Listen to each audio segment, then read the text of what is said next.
1 Thessalonians 2:11 ఉంది, మానవుని పిలవడానికి వచ్చాడు యేసయ్య. అంటే మనుషుల కోసం మాత్రమే వచ్చాడు. ప్రతిదీ దేవుడు ఆయన నోటి మాట ద్వారా క్రియేట్ చేశాడు, కానీ మనుషులను మాత్రం ఆయన సొంత చేతులతో చేసి ఆయన ఊపిరిని మన నాసిక రంధ్రములను కోరి మనల్ని జీవాత్మ చేసిందంట. అంటే దేవుడు he can create everything, anything. దేవుడికి అసాధ్యమైనది ఏది లేదు. మనల్ని ప్రేమించి ఇక్కడ చెప్తుండ్రు దేవుడు మానవుని పిలవడానికి దేవుడు వచ్చిందంట. ఇంకోటి లూకా 4:18 ఉంది, బాగు చేయడానికి వచ్చింది. మనిషిని లోకంలో పుట్టించగలే కాదు. మనం అందరం పిల్లల్ని కంటున్నాం కదా, వాళ్ళని కని లోకంలో వదిలిపెట్టడానికి కాదు, కానీ వాళ్ళని బాగు చేయడానికి, వాళ్ళని పర్ఫెక్ట్ ఉంచడానికి ఒక కథ తల్లిదండ్రులాగా మనం ఆలోచిస్తున్నాం కదా. అయితే దేవుడు మనుషుల కోసం ఈ లోకానికి వచ్చి మనల్ని బాగు చేయడానికి మాత్రమే ఈ లోకానికి పుట్టాడట. బాగు చేయడం అంటే నా ఉద్దేశంలో ఏంటంటే మనిషి యొక్క హృదయాన్ని మార్చి ఆ హృదయము ఎప్పుడు పరిశుద్ధంగా ఉంచి మనం మరణం ఇచ్చినప్పుడు దేవుడి దగ్గర చేరుకోవడానికి బాగు చేయడం. కేవలం హృదయం బాగుంటే దేవుణ్ణి మనం కలిగి ఉంటాం. ఇంకోటి మత్తయి 20:28 ఉంది, విమోచించడానికి వచ్చిందంట. దేవుని అందు ఖచ్చితంగా విమోచన అనేది కలిగి ఉండాలి ప్రతి విషయంలో అని దేవుడు కోరుకుంటుంది. ఇంకోటి యోహాను 10:10 ఉంది, జీవము ఇవ్వడానికి వచ్చిందంట. జీవము ఇవ్వడానికి వచ్చిందంటే జీవం అంటే ఏంటి? దేవుడు వాక్యం. దేవుడు వాక్యం మనం ఇవ్వడానికి మన హృదయంలో ఆ వాక్యం ఉంది. అది నిజంగా మీరు చూడండి, ఎంత ఏడున్నా దేవుడి వాక్యం మన హృదయంలో లేకపోతే మనకి అనిపిస్తుంది ఒకసారి, ఎందుకు బ్రతికి అసలు ఆ వాక్యం మన హృదయంలో లేకపోతే మనం జీవించినట్టు మనకు అనిపించదు. కాబట్టి మనిషికి ఏం కావాలి? అది ఇవ్వడానికి దేవుడు వచ్చింది, అది దేవుడి వాక్యం.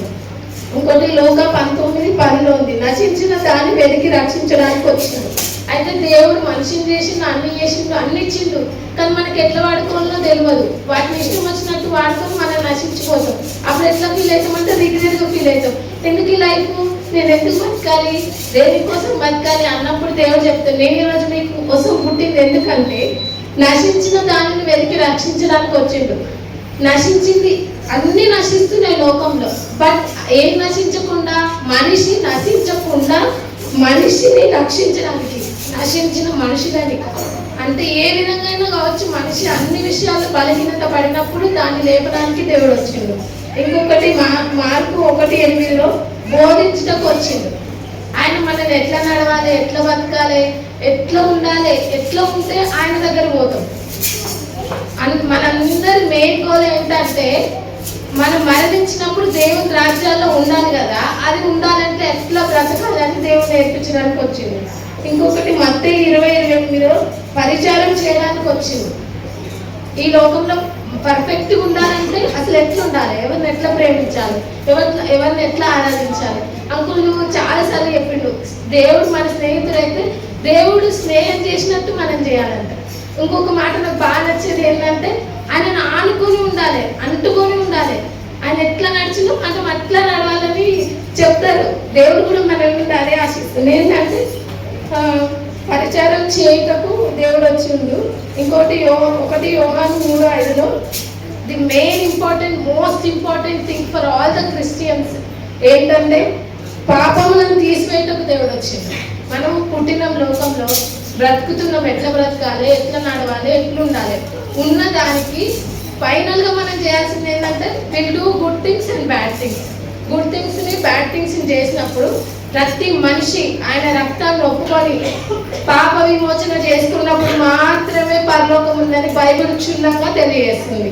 మత్తయి 9:13 ఉంది, పాపులను రక్షించుటకు వచ్చిన్నాడు. మీరు క్షుణ్ణంగా ఆ వాక్యం తీసి చదివినట్లయితే మత్తయి 9:13 ఉంది, పాపులను రక్షించుటకు వచ్చిన్నాను, కానీ నేనే మాత్రం నీతివంతుల కొడుకే రాలేదు. కేవలం దేవుడు చెప్తుంది ఏంటంటే మనిషి ఎట్లా బ్రతకాలి, ఎట్లా ఉండాలి, ఎట్లా సహవాసం చేయాలి. 10 మంది పాపుల్లో ఉన్నా కానీ మనం ఎట్లా పర్ఫెక్ట్గా ఉండాలి.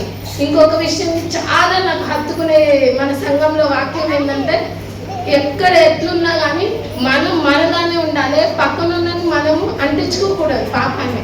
అంత మలిన థింగ్స్ లో మనం ఉన్న పర్ఫెక్ట్ ఉండాలని దేవుడు కోరుకుంటున్నాం. ఈ రోజు యేసు ప్రభు జన్మించడానికి కారణం కేవలం మనుషుల కోసమే. మనుషులు ఎట్లా బ్రతకాలి, ఎట్లా ఉండాలి, ఆయన ఎట్లా నడిచిందో మనం అట్లా నడవాలి. ఫైనల్ గా మన గోల్ ఏంటంటే పరలోకం చేరాలి. పరలోకం చేరాలంటే యేసు ప్రభు రక్తంలో మన పాపాలను కడుక్కొని ఆయన శిలువ రక్తాన్ని ఆయన మన కోసం ఆ శిలువలో మరణించిందని, అలానే యేసు ప్రభు మనందరి కోసం ఈరోజు జన్మించని నమ్మిన వాళ్ళు మాత్రమే దేవుని రాజ్యాన్ని చేరుతారని బైబిల్ క్షుణ్ణంగా తెలియజేస్తుంది.